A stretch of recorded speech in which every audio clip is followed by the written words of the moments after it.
हाँ जी, लिसन बेटा, he also encouraged people to think for themselves. वो इस लोगों को इनकर्ज भी करते थे कि वो अपने आप के बारे में सोचें, rather than to simply accept what he said.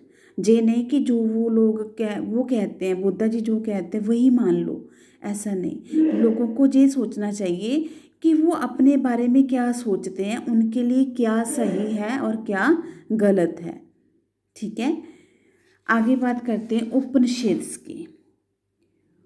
Upanishads, ठीक है। उपनिषद्स होते हैं टेक्स्ट बुक्स होती हैं जिसमें जो देवी देवताओं की लिखी हुई बुक्स, जो स्कॉलर्स हैं उनकी लिखी हुई बुक्स, ठीक है। इनको उपनिषद्स कहते हैं। Around the time that the Buddha was preaching and perhaps little earlier, other thinkers also try to find answer to difficult questions. कहता उस समय क्या था जब बुद्धा जी प्रीच करते थे और दूसरे थिंकर्स भी कुछ डिफिकल्ट क्वेश्चंस के आंसर ढूंढते थे। वो क्वेश्चंस क्या है वो देखो। Some of them wanted to know about life after death. कुछ तो ये क्वेश्चन था कि डेथ के बाद लाइफ कैसी होती है, कुछ इन क्वेश्चंस के आंसर ढूंढ रहे थे।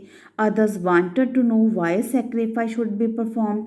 कुछ ये जानना चाहते थे कि जो सैक्रिफाइस किए जाते हैं, जो बलिदान किए जाते हैं, वो क्यों किए जाते हैं।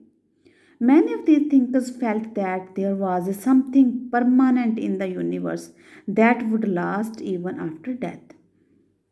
कुछ ऐसे सोचते कि यूनिवर्स में कुछ परमानेंट है जो डेथ के बाद भी वैसा का वैसा ही रहता है।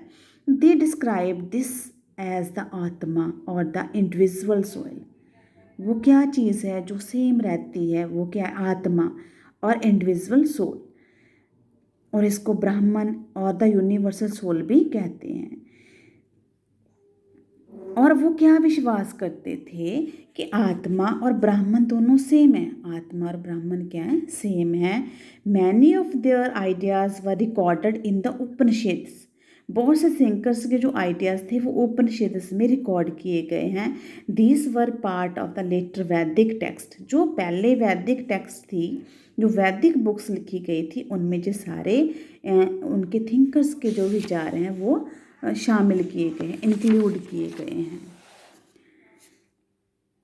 सम most Upanishad thinkers were men, specially Brahmins and rajas. जो ज़्यादातर जो उपनिषदिक थिंकर्स थे वो कौन थे, मैन थे, जब ब्राह्मण थे और राजास थे। Occasionally there is a mention of women thinkers. कहीं पर वुमेन थिंकर्स भी मिलती हैं, ठीक है।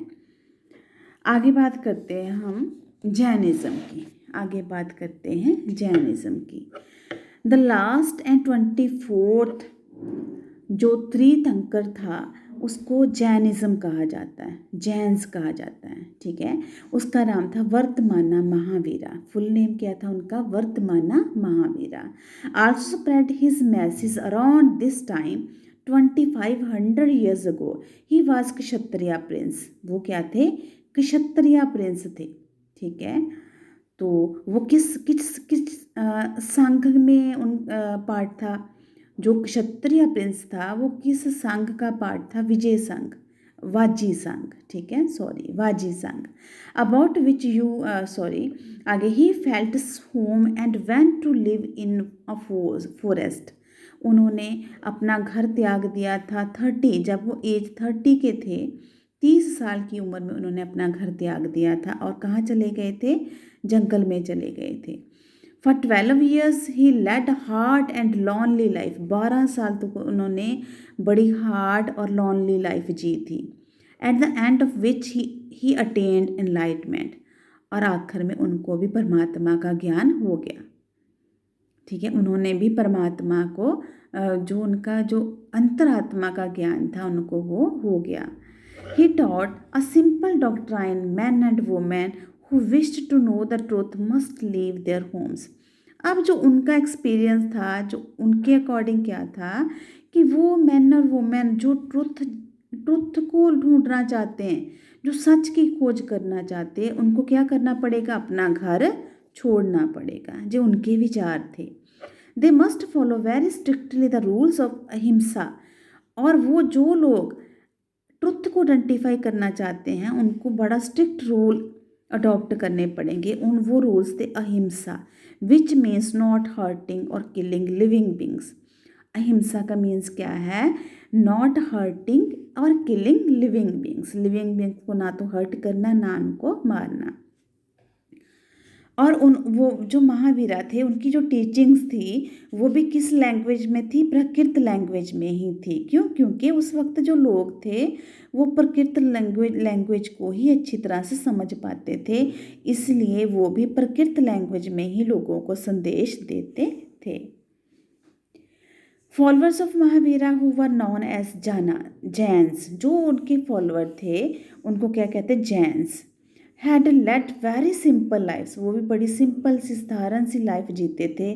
बेगिंग फॉर फूड, भोजन वो मांग कर खाते थे। They had to be absolutely honest, वो बड़े ऑनेस्ट होते थे। And were specially ask not to steal. वो जो उसके फॉलोअर्स होते थे वो भी लोगों को संदेश देते थे कि जो सिंपल लाइफ जीनी चाहिए, चोरी नहीं करनी चाहिए, ऑनेस्ट रहना चाहिए। दे हैड टू, ठीक है। तो and men had to give up everything including their clothes, जहाँ पर जो इस जैन धर्म के जो फॉलोअर्स थे और वो क्या करते थे, इवन तक कि उन्होंने अपने कपड़े भी त्याग दिए थे। आगे हम नेक्स्ट वीडियो में पढ़ेंगे। ओके।